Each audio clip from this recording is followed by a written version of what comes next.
So my career started kind of while I was still at uni, actually. So I was studying my psychology and sociology degree, but I also decided that I wanted to be a fitness instructor at the same time. So I did a side course and became a fitness instructor and taught all the way through uni. And when I finished uni, I actually managed a gym for about 6 months before I got a real job.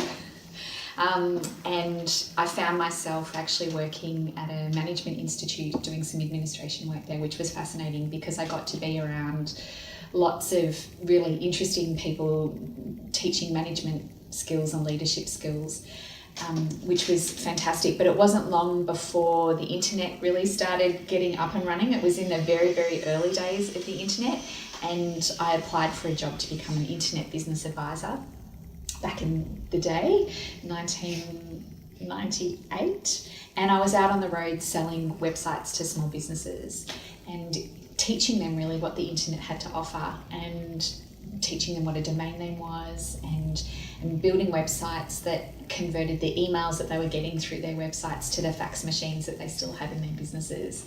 And that was my first startup, so I worked in a lot of startups. And then I continued my career into different online marketing roles and online sales roles and communication roles. And I've worked both in the private sector and in the retail sector as well. And so in the last couple of years, I ended up as the head of digital for a large Australian retailer, working with some beautiful stationery products that I absolutely love, before leaping out into my own business about 4 years ago.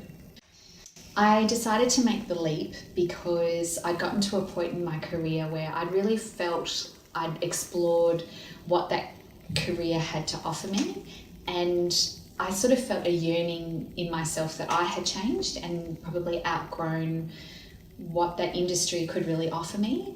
And I felt it was time to take some time out actually and discover a little bit more about what things was I really interested now in this stage of my life. Having had that career, what did I want to keep and what did I want to put down and pick up something else? So, but it really came actually through a bit of a crisis point. Working in digital is quite a full-on industry to work in because it constantly changes. When you're in online retailing, the doors don't shut at 5 o'clock.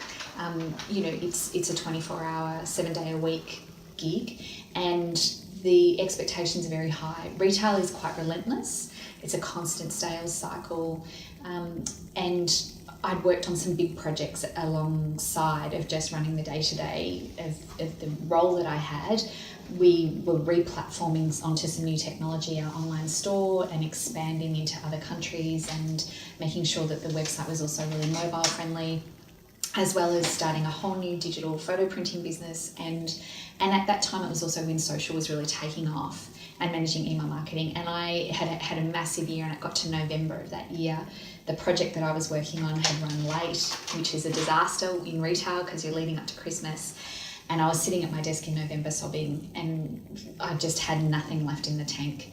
And I thought I really need some time out. It also coincided with some quite big years personally behind the scenes going on in my family.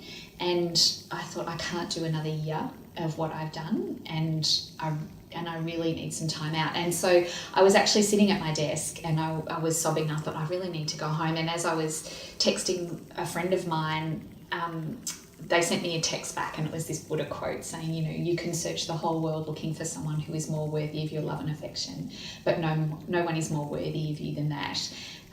I laugh now because apparently it's a fake Buddha quote, but when I realised that was true, I thought if I could see my best friend going through what I was going through right now, what would I wish that they would do for themselves? And within less than a heartbeat, it came back to me as you need time off, and you don't just need the rest of the afternoon off or a couple of days off. You need some time off. So I went back to work and asked for 3 months off, and I got 5 weeks, which was pretty great. And during that time I thought I need to take a leap because I want to explore these other parts of myself, and I want to have some more control over my own time. I'd gotten to a point in my life where I felt like I really wanted to have control over my energy and where I spent it and how I spent my time.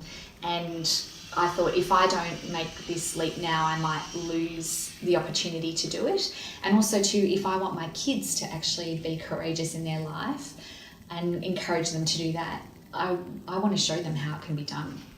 If I hadn't have had that really low point, there is no doubt that I would have manoeuvred to stay there, but perhaps change some of their conditions potentially. Like, I actually went back to work part-time, and after 5 weeks of that, they said, we want you to come back full-time, because it wasn't a part-time role.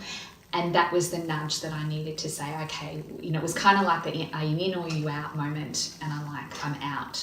So for me, if I hadn't have reached that kind of really low point, I probably would have tolerated a lot more than I think that I really should have, or that was what was humanly possible to take on.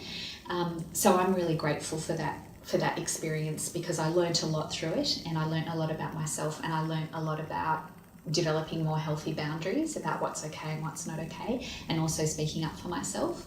But I do reflect back and think, are there other things that I know now that perhaps I would have done differently? And there are, but that's the wisdom of hindsight. And I don't beat myself up about that now. I just put that in my back pocket and say, take that with you to the next situation that you might find yourself in like that.